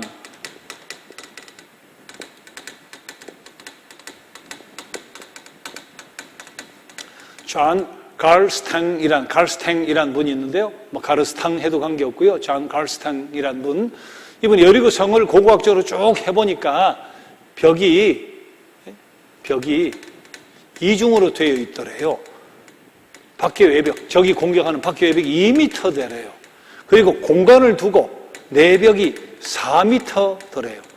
여러분 생각해요. 벽이 2m면 이만큼이 이게 1m 80이니까 2m를 쌓고 공간을 두고 4m를 벽을 쳤다고 하니까 이건 요새 대표로도 무너질 수가 없습니다. 예, 중간에 공간을 두고서 2m, 4m인데요. 대포 한 방으로, 보통 대포 가지고 이거 두 개 이거 무너뜨리는 거 현대적인 기술로도 일반 대포 가지고는 특별한 거 있겠죠. 나 구멍을 뻥 뚫어서 무너뜨린다. 싹 쏘면 싹 무너지게 한다. 공간 두고 2m, 4m. 이거 보통 대포로 쉬운 일이 아니에요. 이거 어떻게 정복하겠어요? 근데 높이가 10m였대요. 10m. 10m요. 예? 보통 집이 뭐 몇 미터 됩니까? 집은 3m 안 되잖아요. 일반 집이. 10m 생각해 보세요. 10m. 제가 2m가 안 되는데요. 제 5배하고 더 돼버리면 천장을 넘어가는 거 아니에요. 10m. 이런 두께의 그런 높이에 이거 뭐 가지고 무너뜨려요? 이거 뭘 가지고 무너뜨리겠어요? 자, 근데 저들이 활 다듬고 창 다듬고 한 것이 아니고 성 안에 가만히 있으면 방법이 없는데 자, 어떻게 하라고 했어요? 여러분 여호수아 6장 10절 보면 참 특별한 주문이 있습니다. 일단 기본적인 건 알죠. 하루에 한 바퀴를 돌아라 그랬잖아요. 여세 동안 한 바퀴씩 돌아라. 7째 날은 7바퀴를 돌아라. 그리고 7 제사장이 7 나팔을 가지고 불면 소리를 질러라. 이게 정말 이게 무슨 기가 막힌 이게 뭐라고 해야 돼요? 뭐라고? 상식적으로 말이 안 되는 이야기잖아요. 이게 장난치는 것도 아니고 말이에요. 자, 그런데 이 세대들은 전쟁을 앞두고 영적으로 무장을 기념비 세우고 할례하고 6월절 그 광복절을 기념하고 잘 하다가 한 바퀴 돌아가면 한 바퀴, 엿새 돌아가면 엿새, 7째 날 7번 돌아가면 1세대가 그거 했겠어요? 1세대가? 갓나기 전에 뭐 할례라 전쟁을 해야 되는데 무슨 말입니까? 이러고 덤벼들었을 거예요. 한 바퀴를 돌아라. 이게 뭡니까? 지금 200만 명이 한 바퀴를 돌고 이때 이게 뜨거운 대낮에 말이지 이게 뭡니까? 하고 불평하고 원망했을 거예요. 그런데 우리 성경을 보면 이 세대들은 그런 원망과 불평을 한 예가 기록되어 있질 않잖아요. 그런 기록을 찾아볼 수가 없잖아요. 여러분 여호수아 6장 10절 한번 찾아보세요. 지금 성경 있으시잖아요. 아주 참 의미 있는 말씀이 적혀 있어요. 여호수아 6장 10절. 자, 찾으면서 들어봐요. 너희는 외치지 말며 너희 음성을 들리게 하지 말며 너희 입에서 아무 말도 내지 말아라. 그리하다가 내가 너에게 명령하여 외치라 하는 날에 외칠지니라. 너희는 외치지 말고 음성이 들리게 하지도 말고 입에서 아무 말도 내지 말고. 자, 이게 하루에 한 바퀴 돌 때 7일째 날 7바퀴 돌 때 하나님이 주신 명령이에요. 왜 그랬을까요? 왜 그랬을까요? 돕니다. 200만 명이 돕니다. 200만 명이 돕니다. 말하게 냅뒀으면 무슨 말 하겠어요? 아무리 무장이 잘 돼도 막 덥고 말이죠. 이 사막에 떼약빛에 목은 마르고 힘들면 무슨 말부터 나오겠어요? 야, 우리가 지금 뭐 하는 짓인가? 이 말부터 나올 거 아니에요? 예? 이게 지금 뭐 하는 짓이냐? 저 성을 놓고. 참 이상한 것이 부정적인 말이 하나 딱 나오면 그게 연쇄방언을 일으킵니다. 그게 그러다가 아주 그냥 용기와 힘을 싹 빼놔요. 무너지는 거 그거 아주 쉬운 일이에요. 가정이 됐든 단체가 되었든 우린 안 된다, 뭐 되겠나 하기 시작하면 그 분위기가 싹 전염되면 그 다음 코가 쑥 빠집니다. 될 일도 안 돼요. 그러니까 하나님이 참 명령을, 기가 막힌 명령을 주시죠. 그렇게 훈련이 잘 된 저들이라도 이런 위험성을 알고 외치지 말아라, 음성을 들리게 하지 말아라, 입에서 아무 말도 하지 말아라. 그러다가 내가 외치라 하는 날에 외쳐라. 부정적인 말, 불신의 말을 차단하는 거죠. 차단하는 거예요. 이건 하나님의 일이니까 인간적인 이야기 하지 말고, 이건 나의 일이니까 인간적인 소리 하지 말고 그냥 맨 앞에 서 있는 언약께만 믿고 기도하고 침묵하라. 그리고 행진하라. 그런 뜻일 거 아니겠어요? 이거 정말 중요한 이야기예요. 우리 말의 힘이라고 하는 거 정말 중요한 일입니다. 우리 처음 쌓고 이렇게 설계 도면이 나오고 했을 때 이게 우리가 뭐 하는 짓이냐, 이거 누가 하냐 말이죠. 우리 가운데 잘 사는 사람이 어디 있냐 말이야. 이거 수억 낼 사람도 없는데 우리 교회 이게 되겠냐. 부정적인 말 하기 시작하고 그 전념이 쭉 되면 못했어요. 못했어요. 여기 오지도 못했어요. 지금도 귤 따러 와야 돼. 우린 해마다 귤 따러 와야 돼.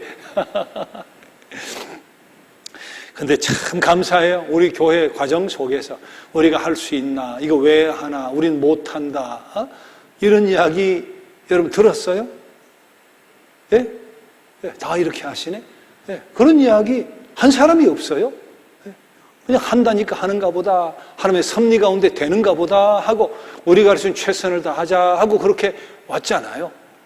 자, 그래서 참 말이라는 게 참 이게 정말 놀라운 거예요.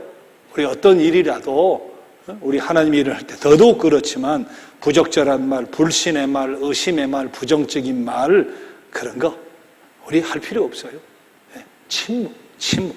그보다 더 좋은 것은 뭐 다 되지. 하나님 알아서 하실 텐데 왜 못해? 할 수 있지. 하나님이 뜻하시면 안 될 일이 뭐가 있어? 그렇게 말하는 훈련이 돼야죠. 그게 교회가 되는 길이고 여러분 삶이 되는 길이에요. 그리고 그 기적과 그 말의 능력을 우리가 지금 경험하고 사는 거잖아요. 이스라엘 백성 2세대가 이걸 순종을 잘했어요.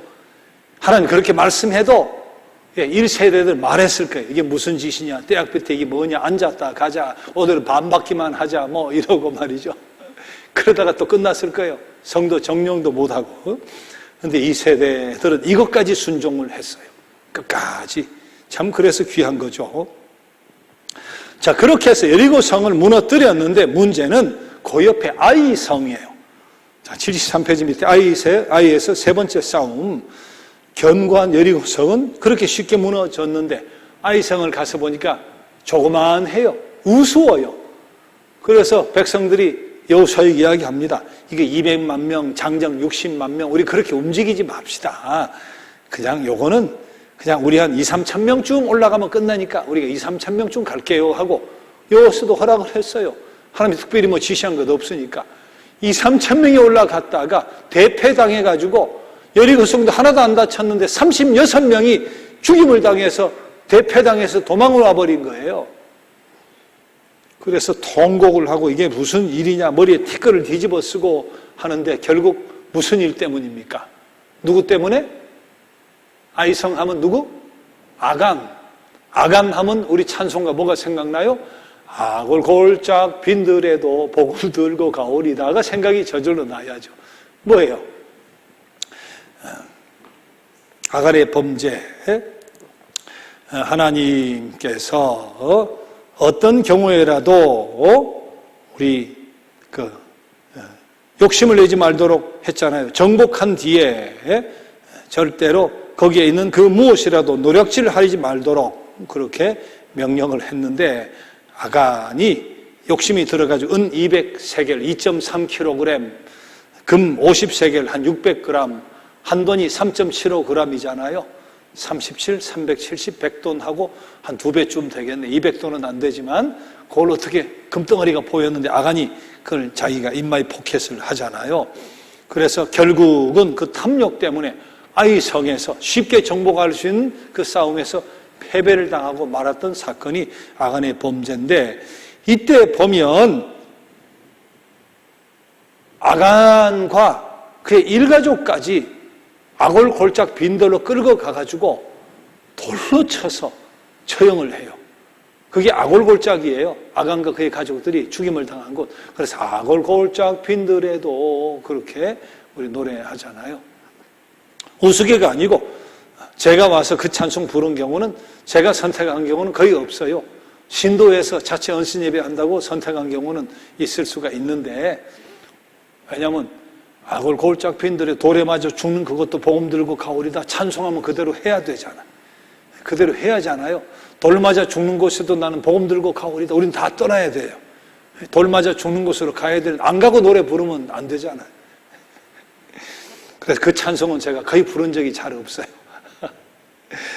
자, 근데 아골골짝 빈들에도 뭐 꼭 그런 심정으로, 그런 각오로 찬송하면 되겠지만, 그곳이 바로 아골골짝 아간이 일가족과 돌 맞아 죽은 바로 그런 장소인데, 자, 이때도 혹독한 훈련이죠. 여러분, 이 세대에는 1세대에 비해서 훈련이 잘 됐어요. 그래서 영적인 무장, 길갈에서 기념비, 또 할례, 6월절 기념잔치 잘하고, 입 밖에 내지 말고 돌아나면 순복하고 잘 돌고, 소리 지르면 그때 지르고, 얼마나 멋져요. 자, 그런데 이것은 가나안 땅에서 첫 범죄예요. 가나안 땅에서 첫 범죄예요. 첫 불순종이거든요. 그때 제가 사과 이야기 한 것하고 마찬가지다 보면 될 텐데요. 자, 첫 범죄. 이것을 하나님이 물론 그냥 용서해 주실 수 있죠. 자, 그런데 문제는 이런 첫 범죄가 그냥 넘어가면 그 다음 범죄도 그냥 넘어가야 되잖아요. 그 다음 불순종도, 그 어떤 탐욕도 그냥 넘어가셔야 하나님 공평하시잖아요. 근데 그러면 가나안 땅에 안 그래도 이방 족속들이 있고 우상들이 득실거리는 땅에, 자, 그렇게 시작하면 한 가지 범죄가 그냥 용납이 되어서 전염병처럼 퍼지면 가나안 땅에 들어가자마자 계약 백성으로 사명을 감당하기는 어려운 거예요. 그래서 찝어내신 것이다. 그렇게 우리가 봐야 될 필요가 있죠. 자, 이렇게, 자, 잘 맞물려가지고 잘 돌아갔어요. 착착 통립하게 착착착, 6월절 만찬, 할례, 입에 밖에 소리 내지 말고 착착착 잘 돌아갔어요. 근데 아간이 막대기를 하나 끼워버린 거예요. 막대기 끼워버렸어요. 자, 이때는 어떻게 해야 되냐? 이게 다시 돌아가는 막대기를 빼는 수밖에 없죠. 그것이 아골골짜기에서 처참한 사건이다. 우리는 그렇게 이해해야 되지 않겠는가 하는 이야기입니다. 전에도 말씀드렸지만 하나님 매사에 이렇게 심판하셨느냐? 그렇지 않습니다.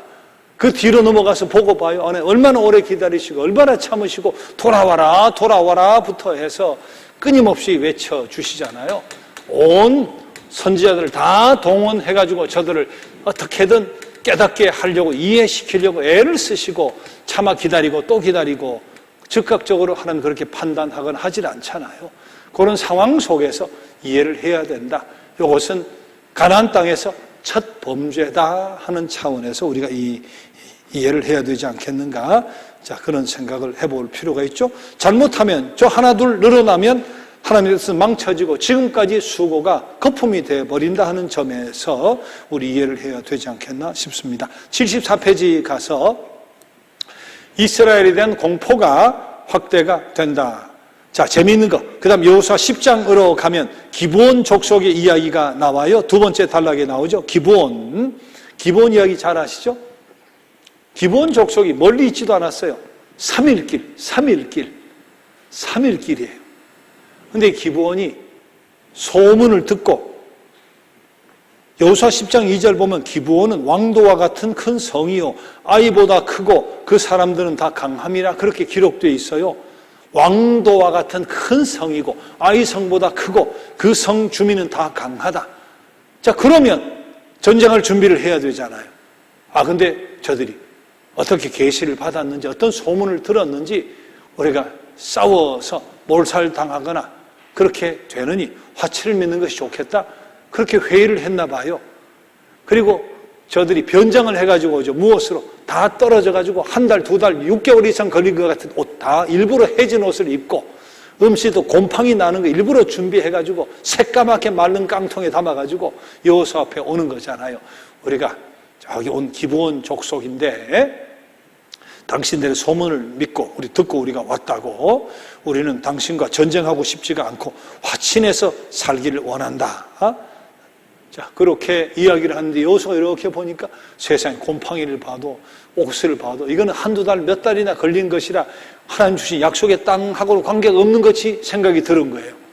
우리가 정복한 땅과는 관계가 없다고 생각이 들어가지고 넙죽 그냥 화친을 맺어버리는 거죠. 자, 그런데 이게 뭡니까? 3일 가서 보니까 거기가 앞에 있는 거예요. 속였지만 화친은 화친입니다. 협정은 협정입니다. 속았지만. 그러나 화친이지만 너희가 우리를 속였으니까 그 대신 우리를 위해서 장격패거나 물깃고 하는 이런 일을 해줘야 되겠다. 그러니까 자기들은 좋습니다 하고 이제 그렇게 더불어 살아가게 된 거죠. 자, 이 일련의 사건이 뭡니까? 사울 왕이 세월이 많이 지나가지고 사울 왕이 보니까 눈에 가시예요. 아, 우리 약속의 땅에 이들이 살고 약속을 따져보니까 할아버지 막 올라가 여호수아 때 화친을 맺은 것이 오늘까지 내려오는데 이거 눈에 가시 같으니까 쳐서 멸절을 시켜버리는 거예요. 사울이. 오랜 세월 뒤에 다 죽이지는 못하죠. 그러나 상당한 사람을 죽이게 되잖아요.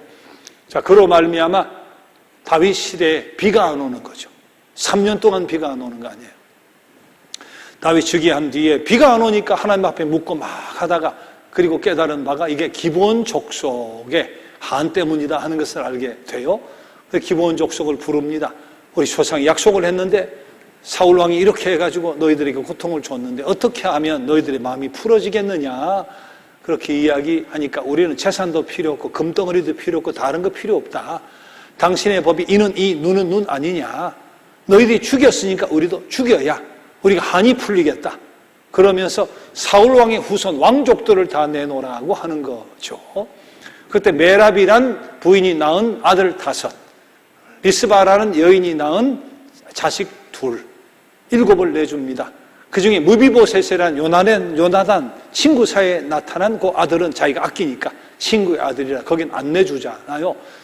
그래서 나무 꼭대기 바위에 산 꼭대기에 나무 장대를 달아가지고 매달고 비가 올 때까지 내리지 못하게 명령을 하는데, 그때 어머니 리스바, 2 아들이 매달린 어머니 리스바가 왕명이니까 건드리면 나도 죽으니까 까마귀가 오면, 독수리가 오면 앉지 못하게 긴 장대를 가지고 막 그치고, 저녁에 맹수 1위 늑대가 오면 그거 쫓아낸다고 밤새 싸우고, 이게 정말 어머니다. 이게 맹목적인 어머니다. 그게 바로 어머니의 사랑이다. 제가 어버이 주일날 몇 년 전에 그런 말씀 드린 적이 있잖아요. 이게 바로 기브온 족속과 관계된 이야기예요. 이때 화친을 맺은 것, 사울이 파괴하고 비가 안 오고, 그리고 리스바 여인의 이야기, 이게 기브온 족속의 이야기죠. 자, 이 소식을 들은 남부 5 왕이 연합을 합니다. 남부 5 왕은 4번째 단락에 예루살렘, 헤브론, 아르못, 여기 있는 왕들인데요. 자, 지금 이건 간단하게 시온과 오강국, 암몬, 모압과 에돔은 동족 예전에 그 핏줄이 같으니까, 조상이 같으니까 지나서 오도록 하고, 시온과 오강국은 저들이 길을 내주지 않아 싸워서 물리치고, 첫 번째 강을 건너자 말자 길갈이라는 곳에서 아주 소중한 3가지 일을 행하고, 그것이 바로 기념비를 세우고 할례를 행하고 6월절 기념 만찬을 통해서 하나님의 구원의 역사를 노래하는 거죠. 자, 여리고성을 정복합니다. 여리고성의 범죄로 말미암아 아이성에서 패배를 하죠. 그러나 아간의 사건을 정리하고 다시 승리를 합니다. 자, 그리고 자, 여기에 2, 4, 5이 있죠. 남부 5 왕의 연합체가 있어요. 남부 5 왕들은 기브온이 여쯤 있다고 봅시다. 기브온이 여쯤 있다고 생각하고, 기브온 족속과의 화친 이야기가 있죠. 남부 5 왕들이 연합을 해서 우리가 대항을 하자 하고 했는데 5 왕도 하나님의 백성 이스라엘을 당해내지 못하고 정복을 당합니다. 여기 북부연합체가 있죠. 북부연합체는 나라가 훨씬 더 많아요. 북부연합체가 연합을 해가지고 저들이 감당을 하려고 했지만 북부연합체도 마찬가지로 저들이 무너지고 말죠. 북부는 성경을 보면 마돈, 시므론, 악삽, 가나안, 아모리, 헷, 브리스, 여부스, 히위 족속이 훨씬 더 많은 족속이 함께 연합해서 상대하지만 결국은 저들이 패배하고 맙니다. 자, 여호수아 13장에 가면 땅의 분배가 나와요. 그때 완벽하게 다 점령한 상태는 아니지만 땅을 분배하는 방식은 있죠. 일단 인구 비례에 따라, 인구가 많으면 인구 조사를 해서 인구 비례에 따라 땅의 크기를 정하지만, 그러나 땅의 위치를 정하는 것은 어떤 방식으로 정하죠? 제비뽑기. 힘센 민족, 우리 여기 하겠다, 우리 이 땅이 더 좋은데 하고 거기가 싸우면 이제는 정말 동족 상잔의 비극으로 끝장납니다. 자, 그래서 제비뽑기, 제비를 뽑도록 해서 제비의 뽑기에 따라 저들이 들어가게 되는데, 그 대신에 2지파 반은 넘어가질 않죠. 자, 요게 사해바다죠. 요게 갈릴리 호수, 갈릴리 바다에서 요단강을 따라 요게 사해바다인데, 요게가 가나안 땅이에요. 약속의 땅 다 넘어가는데 2지파 반은 여기에서 들어가질 않습니다. 르우벤, 갓, 므낫세 반지파죠. 자, 르우벤과 갓 지파, 므낫세 지파는 아이고 우리는 뭐 노약자도 많고 어린애들도 있고 힘들어 죽겠다 말이지 우리는 그냥 여기서 살게 해주시오. 그 대신에 정복 전쟁은 우리 남자들이 다 참여하겠다 하는 조건으로 저들 둘 반은 여기 남고 그리고 정복 전쟁에는 저들이 참여하고 다시 돌아와서 두 지파 반은 여기서 살게 되는데 므낫세는 전체가 여기서만 살게 될 텐데 나중에 반 지파가 넘어가서 살게 되죠. 땅이 비좁기 때문에. 자, 그 이야기는 우리 다음에 나올 텐데요. 그래서 므낫세는 반지파는 여기 남고 반지파는 나중에 건너가서 살게 되는 일이 생겨서 가나안 땅에 들어가지 않은 르우벤과 갓과 므낫세의 반지파가 거기에 남게 되죠. 지도를 나누어 드렸는데 그 지도는 꼭 가져오시면 좋겠고요. 색깔은 좀 달라졌는데 잘 보이게 하려고 여러분 나누어 드린 조금 연한 연초록 색깔에 보면 여러분 볼 수가 있죠. 자, 여기에 실로라고 하는 곳 있어요. 실로. 아, 실로가 여기구나. 그렇게 생각하시면 되겠습니다. 근데 아니야, 길갈. 실로가 아니 길갈. 제가 길갈. 요단강을 건넌 뒤에 요단강이 이렇게 위에서 여기 내려오는 요단강이죠. 요단강 건너서 길갈이라는 곳. 베냐민 민자 옆에 길갈이라는 곳에서 여기에서 기념비를 세우고 할례를 행하고 유월절 기념 만찬을 갖게 되죠. 그 위에 여리고성이 있죠. 그 왼쪽 위에 경계선의 개바 위에 아이 성이 있죠. 아, 요렇구나 하고 그렇게 보시면 되고 베냐민 베자 옆에 기브온 족속이 있죠. 아, 기브온 족속 여기서 멀리서 온 것 같이 그렇게 꾸며가지고 왔구나 그렇게 보시면 되고 앞으로도 법계 이동 장소라든지 하는 것을 나눠드린 지도를 가지고 설명을 해드리기 때문에 지도를 꼭 가지고 오시면 되겠습니다. 이건 참고로 여리고 아이 저런 곳에 있구나 하고 생각을 하시면 되겠습니다. 자, 마지막 페이지. 자, 다음 주 요절이 담겨 있는 성서입니다. 자, 여호수아서가 어떻게 끝납니까? 24장 마지막이 이렇게 끝납니다. 정복 전쟁이 다 끝나고 제비 뽑아서 정착을 다 하고 여호수아도 늙었고 자기도 이제는 세상을 떠날 때가 돼가고 자, 그래서 마지막 유언 같은 이야기를 하죠. 모든 지파를 세겜이라 하는 곳에 모아서 세겜도 지도에 보면 나오니까 찾아보세요. 자, 이렇게 이야기하는 마지막 75페이지 같이 한번 읽어보겠습니다. 시작. 그러므로 이제는 여호와를 경외하며 온전함과 진실함으로 그를 섬기라. 너희의 조상들이 강 저쪽과 애굽에서 섬기던 신들을 지워버리고 여호와만 섬기라. 자, 만일부터가 요절입니다. 만일 시작. 만일 여호와를 섬기는 것이 너희에게 좋지 않게 보이거든 너희 조상들이 강 저쪽에서 섬기던 신들이든지 또는 너희가 거주하는 땅에 있는 아모리 족속의 신들이든지 너희가 섬길 자를 오늘 택하라. 오직 나와 내 집은 여호와를 섬기겠노라. 힘든 것 같아도 해보면 또 잘 돼요. 만일 여호와를 섬기는 것이 너에게 좋지 않게 보이거든 너희 조상들이 강 저쪽에서 섬기는 신들이든지 또는 너희가 거주하는 땅에 있는 아모리 족속의 신들이든지 너희가 섬길 자를 오늘 택하라. 오직 나와 내 집은 여호와를 섬기겠노라. 여호수아 24장 15절 말씀. 자, 많은 사람이 하나님 나라의 질질 위협에서 끌고 들어가려고 하지만 저주다, 심판이다, 그럼 지옥불에 빠진다. 그런다고 사람들이 끌려오지도 않습니다. 그렇게 뭐 위협해가지고 질질 끌려오던가요? 그렇게 되지도 않잖아요. 우리가 할 수 있는 것은 단지 초청만 하기만 하면 되는 거죠. 초청만, 책임은 그대들에게 있으니까 억지로 되는 일도 아니고요. 우리는 단지 초청만 하면 되는데 이 여호수아가 마지막 그렇게 초청하는 거죠. 뭐 너희들 저쪽에 섬기든 신이든 여기 있는 손이든 뭐 너희가 섬길 자를 오늘 택하라. 나와 내 집은 오직 여호와만을 섬기겠노라. 그때 모든 백성이 우리도 여호와만을 섬기겠습니다 하고 그렇게 고백하는 일로 끝이 나게 되지만 그러나 그 다음 세월이 흘러가면서 이 약속을 어기는 일들이 일어나게 되는 것을 보죠. 그래서 사사시대에 고통당하고 정복당하고 또 회개하고 돌아오고 하는 일들이 반복되게 되잖아요. 자, 여호수아의 마지막 이 초청 참 귀하죠. 너희가 섬길 자를 오늘 택하라. 오직 나와 내 집은 여호와만을 섬기겠노라. 예루살렘에서 멀리 떨어진 곳에 한 유대인이 살고 있었어요. 근데 아들만큼은 예루살렘에 좋은 학교에 보내고 싶어서 이제 요새 같으면 이제 좋은 학교에 보낸 거예요. 근데 중병에 걸려가지고 죽게 됐어요. 근데 뭐 전화도 없잖아요, 그때는. 그때 내가 이 전 재산을 한 노예를 가리키면서 그 노예에게 양도한다 하고서 단 아들이 원하는 한 가지만 너가 줘라 하고 약조를 받았어요.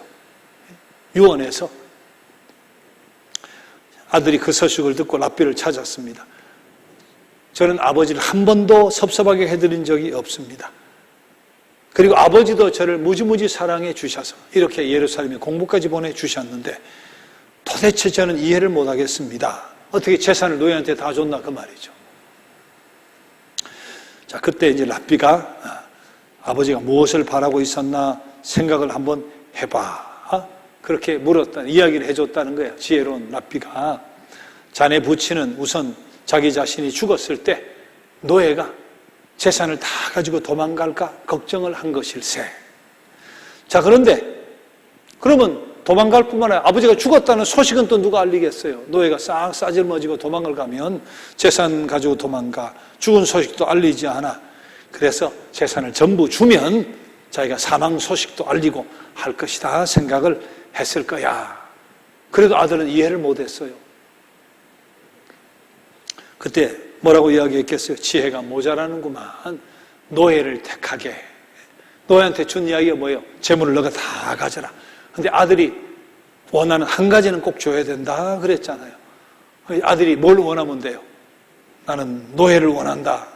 노예는 소유권이 있는 거니까. 내가 노예를 원한다 하면 채무는 따라서 자신의 것이 되는 거니까. 그래서 아버지가 그렇게 유언을 했을 것이다 하는 이야기인데요. 자, 여호수아의 고백이 바로 그런 고백이다 이야기할 수 있는 거죠. 노예도 재산도 다 도로 되찾게 되는 비결이 뭐냐? 하나님을 선택하라는 거예요. 일생 동안 체험을 통해 나온 여호수아의 고백이에요. 나는 하나님만 선택하면 된다. 여러분, 평생 내가 교회 다니겠다 그런 정도 말고, 내가 평생 교회 다니지 그런 정도 말고, 우유부단한 신앙생활을 가려면 뭐 특별한 또 뭐 은혜를 체험했다고 호들갑 떨지도 말고요. 생의 마지막 순간까지 믿음을 지키고 나는 죽을 때까지 여호와만 섬기겠노라. 나와 내 집은 여호와만 섬기겠노라. 그런 평생, 그런 자세, 그런 결단으로 살아가는 것이 하나님을 얻으면 다 얻는 거니까. 하나님 한 번 얻으면 다 얻는 거니까 우리 그런 자세로 살아야 되고, 그런 자세를 또 후손들이 갖도록 우리가 가르쳐야 될 책임이 또 우리 부모에게 있는 것 아니겠습니까? 자, 오늘 뭐 지도는 아까 이야기 다 했으니까요. 자, 모압과 에돔 같은 족속은 위로 올라가면 자, 피가 연결이 되니까 하나님이 거기를 전쟁하지 말고 지나라고 해서 멀찌감치 돌아가다가 시온과 오강국을 만납니다. 길을 비켜달라고 하지만 비켜주지 않으니까 첫 정복 전쟁이 일어나는 셈이죠. 자, 저들이 건너 길갈이라는 곳에서 세 가지, 여기는 그림은 없지만 그건 꼭 넣어서 외워야 돼요. 세 가지 뭐죠? 기념비를 세우고 할례를 행하고 유월절 기념 만찬을 통해 하나님이 우리를 구원하셨다, 해방하셨다. 자, 그렇게 영적인 무장을 하게 되잖아요. 여리고성을 정복을 하고 여기서 탐욕을 부렸던 아간으로 말미암아 패배를 하지만 그러나 결국 아이성을 정복합니다. 그 위에 저 기브온 족속 여기까지 가지는 않을 텐데 사흘 건넌 요즘 사흘이 어디쯤 될지 모르겠습니다. 기브온 족속으로 말미암아 속아서 화친을 맺는 그것이 사울 왕 시대의 리스바 어머니의 사건까지 연결이 되어지죠. 자, 남한국 5 연합체가 함께 대항을 하지만 북한국은 더 많은 나라가 연합을 대항을 하지만 영적으로 무장된 하나님의 백성들 당해내지 못하고 저들이 가나안 정복을 끝내게 되죠. 그리고서 제비를 뽑아서 인구수에 따라 나누는데 그 다음에 두 지파 반은 오른쪽 사이반 오른쪽에 요단강 동편에 남게 됩니다. 여기 붉은 것은 그러나 저들이 가나안 땅을 정복했다고 하지만 완벽하게 정복한 것은 아니다 하는 뜻에서 블레셋을 위시한 그런 나라들은 남아져 있었죠. 자, 그것이 나중에 후환이 되고 굉장히 고통이 되는 그런 일이 일어나게 된다는 뜻에서 붉은 그림이 남아 있습니다. 자, 다음 주는 여호수아 다음 주 2주 지나서 6월 첫째 주 문자도 보내드리겠습니다만 여호수아 24장 15절이에요. 여호수아 24장 15절 암송. 숙제 13, 14 두 가를 가져오는데 교재도 11, 12 두 가를 할 거예요. 11, 12가 누가 가져오시고 숙제도 13, 14 가져오시고 12시 지도는 꼭 지참을 하시고 자, 내일부터라도 준비되면 전에처럼 준비해서 저 뒤에 숙제함에 놓으셔도 되고 이메일 주셔도 되고 카톡 보내주셔도 되고 문자를 보내주셔도 되고 구약 1에서 10과 요약 이름을 꼭 써주세요. 지난번에도 항상 보면 적어도 한 사람은 이름을 안 쓰셔가지고 누군가 하고 못 돌려주는 일이 꼭 생깁니다. 이름을 꼭 써주시기를 바라고요. 자, 두제 뒤에 자 밀린 분들은 잘 따라잡고 우리 행복한 잔치하고 6월 첫 주에 만나도록 하겠습니다. 자, 우리 117페이지 빛이 없어도 하는 찬양을 한번 드려볼까요? 117번 빛이 없어도.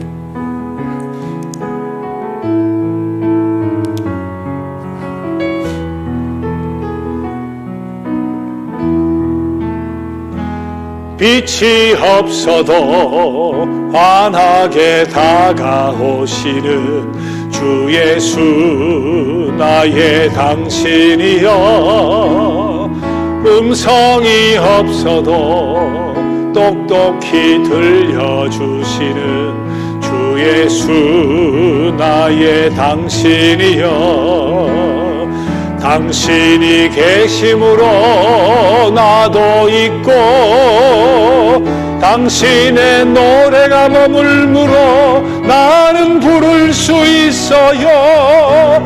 주여 꽃처럼 향기 나는 나의 생활이 아니어도 나는 당신이 좋을 수밖에 없어요. 주 예수 나의 당신이여 나는 없어도 당신이 곁에 계시면 나는 언제나 있습니다. 나는 있어도 당신이 곁에 없으면 나는 언제나 없습니다.